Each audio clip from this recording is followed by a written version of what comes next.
Hey there, Nick from NRX Landscaping here. And what we're doing today is we're going to be using this large slab, which is actually an offcut of a larger slab, which is a 4x8.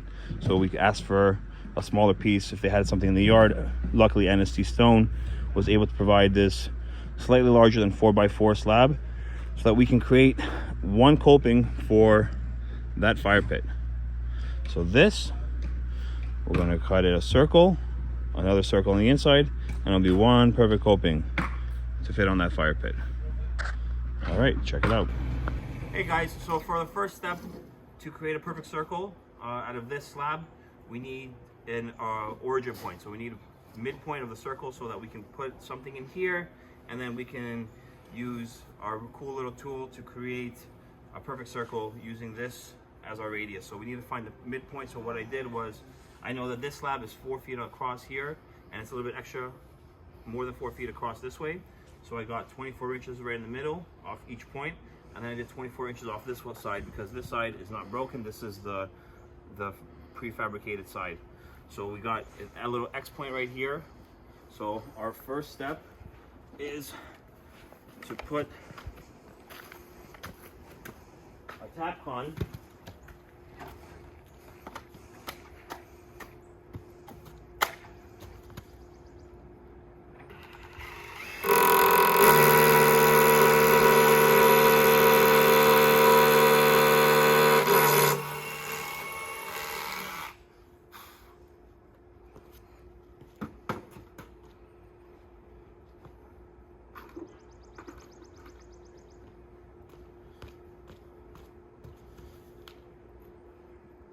So this is our origin point. So now all we need is something with a 2-foot radius, and we're going to use that and scribe all the way around. All right, okay. So our origin screw is right here. So we need to measure off of this piece. So typically we would measure 24 inches because that would be the radius, but we want to do a rock face finish. So we're going to go about 1/4 inch past that. So let's do 24 1/4 so that when we do our rock face finish, the rock face will end right at that 24 inch mark. So we're gonna go right here. This is 24 1/4. Let's screw this in.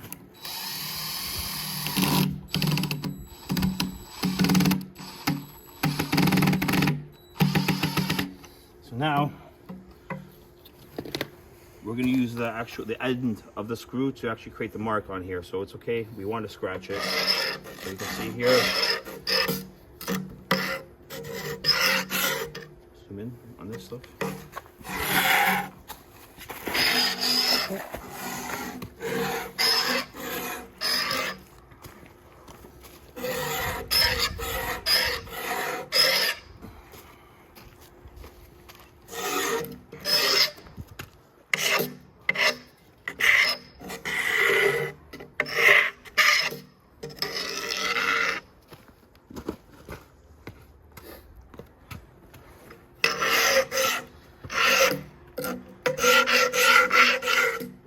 Okay, now we're ready to cut.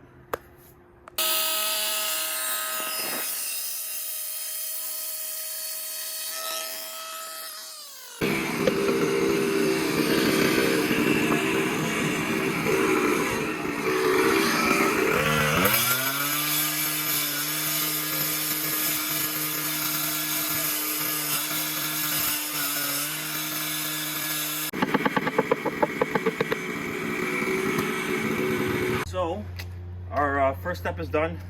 It's now cut into a circle.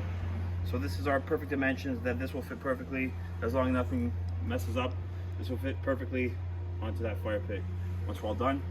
Now, if you look at the exterior, you can see that it's all cut. So we don't want that. So what we're gonna do is we have to chisel the entire perimeter like so.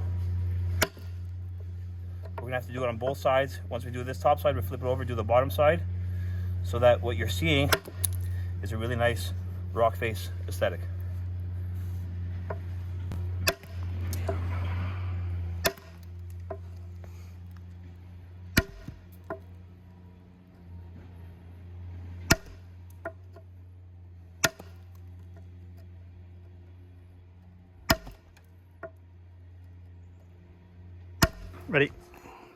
Hey guys, so we're all finished with making the edges rock face.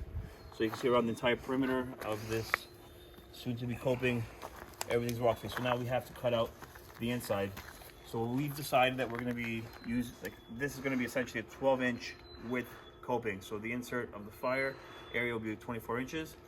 So what I want to do is I want to create another circle as an inner diameter for the circle.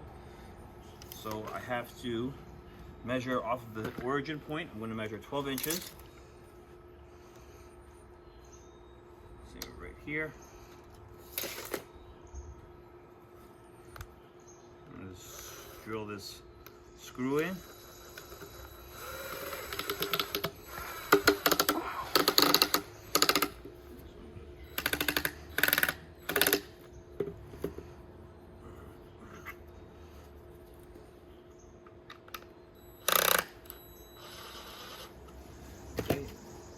Just enough exposed to scratch it.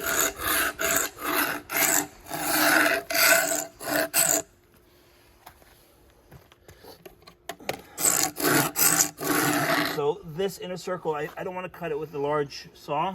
I don't want to create little imperfections. I want it to be a nice smooth cut on both sides. So I'm going to use a 4.5-inch grinder blade with a diamond bit, and I'm going to cut it. It's going to cut about 1 inch in on this side. I'm going to flip this coping over and use the same exact jig to create the same line on the other side. I'm going to cut on that side, and then this middle should just pop right out.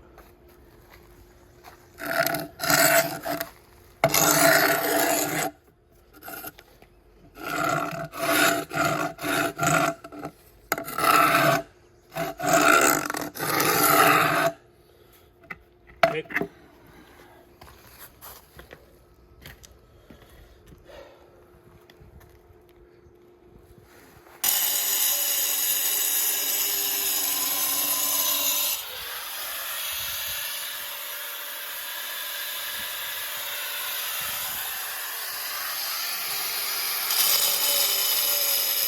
So the scariest part's out of the way.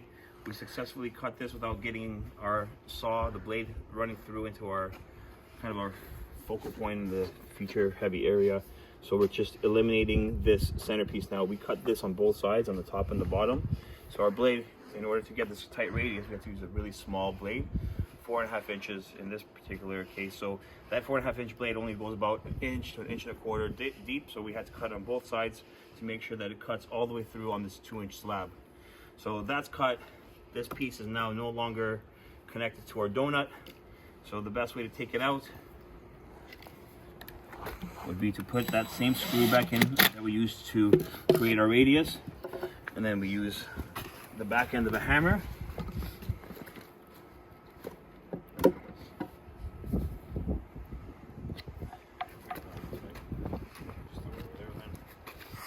That's it. Ta-da! So the majority of the transformation is finished. We've turned our slab into a donut, which is exactly what we want.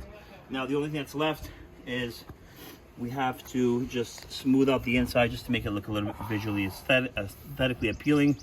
And then we're going to put in one of those steel inserts. So you won't really see this, but this would just allow for easier entry for a steel insert. Plus it's just nicer.